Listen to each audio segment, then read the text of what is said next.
Life's strange, isn't it? You know, when I posted my first review, I had no idea that all of the 2 people who saw it, it would be very controversial. But I've learned my lesson. I'm no longer going to be reviewing animated kids musicals. You know, that's just too much for a small channel like me to be tackling. So I'm going to tackle a film that has absolutely no controversial elements whatsoever. Today, we're going to be taking a look at Pan's Labyrinth. No!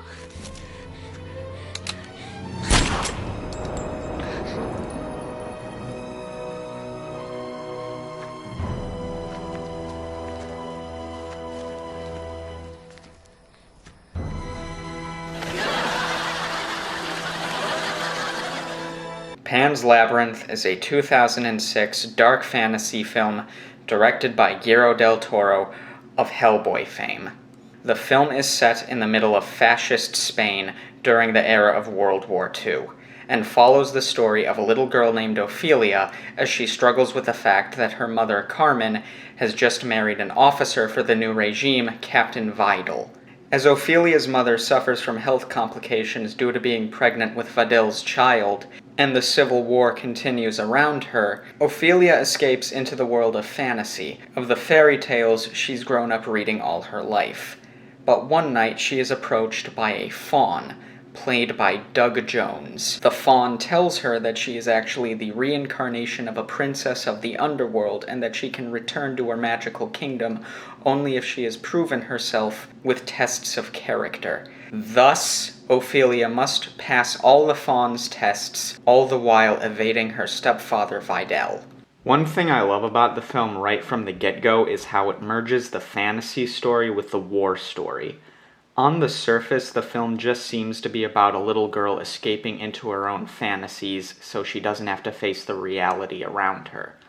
But the film gives plenty of hints that the magical world might be more than Ophelia's escapist fantasy. The mandrake Ophelia uses to heal her mom seems to work until it's burned in a fireplace.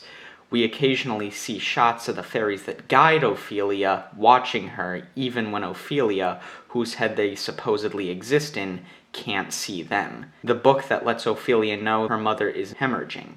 The film gives no clear answer to what is real and what is just Ophelia's imagination. The film beautifully parallels the supposedly escapist magic world with the mundane horrors of the real world. Most people think of fantasy settings as inherently childish, but Del Toro clearly has a lot of love and respect for fairy tales and their tropes. He doesn't so much deconstruct them as he does bring them back to a more Brothers Grimm kind of framework.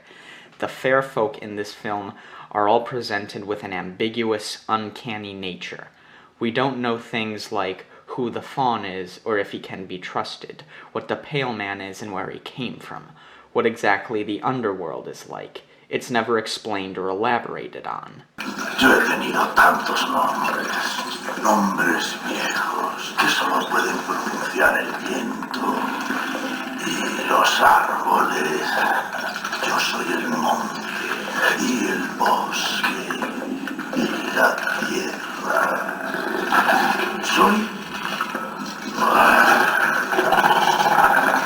Soy un fauna. Nothing in this world is overtly malevolent, but at the same time, nothing is inherently inviting either. And that makes the world so much more complicated than just an escapist trip. It's murky and ambiguous, just like the real world it's paralleling. And the biggest parallel can be found in the banquets of both the villain Vidal and the Pale Man.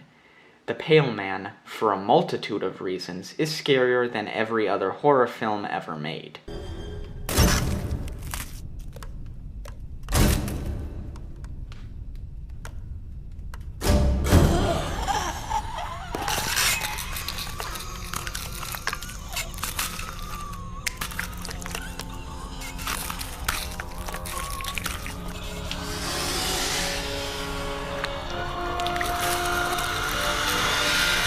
Most subtly is how this supposedly inhuman monster represents humanity. He's this food-hoarding thing that doesn't do anything with what he has, but gets angry when others try to take it from him. Can only see things with his hands, i.e. the things he wants to take, and feeds on those weaker than him. And we see Vidal and his nationalist associates dining on a near-identical table. The parallels couldn't get any more obvious if Vidal started eating newborns right then and there. Rather than just portraying the fantastical as a little girl's imagination, Del Toro is using it to highlight the world we live in. There is a gritty realism to this world, but also a cynicism to the nihilism and despair, reflected in characters like Mercedes and Ferrero. Era lo único que podía hacer. No, hubiera podido obedecerme. Hubiera podido, pero no lo hice. Pues hubiera sido mejor para usted. Eso lo sabe. No lo entiendo. ¿Por qué no me obedeció? Es que obedecer por obedecer, así, sin pensarlo, eso solo lo hacen gentes como usted, capitán. In Del Toro's works, believing in a better world, even if others dismiss it as childish fantasy, is a virtue in and of itself. Vidal is the perfect antagonist for this sort of movie, someone who has a real presence to him to highlight the sort of mundane horrors of authoritarianism that this setting is drenched in. Yet at the same time, he's a very human character who wants a son to continue his legacy as a soldier and patriot. And he clearly thinks fascism is the best way to bring order and culture to Spain.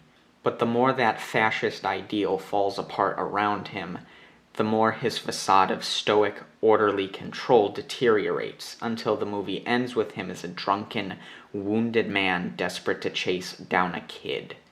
It's a great deconstruction of fascism that many other writers aren't talented enough to pull off, instead just opting for cartoon characters. I also think that the practical effects do a great job of adding depth to some of the film's characters as well. The makeup for characters like the Faun or the Pale Man do a great job of not just convincing you that the characters are real, but also conveying who they are and what they're about. And Doug Jones' performance and movement while dressed as these creatures helps give them a distinct feel and personality. Suffice to say, I really love this movie. It's definitely my favorite Del Toro film, and one of my favorite fantasy films. It does a great job of exploring the disappointing realities of an imperfect world and juxtaposing them against the fantastical, yet surreal and confusing elements of a completely eldritch world. One where it's not entirely clear what's real or what's in the imagination. If you're a fan of Del Toro, you're gonna love this film. And if you're not, give this movie a watch, 'cause I can't think of a better film to introduce people to his work.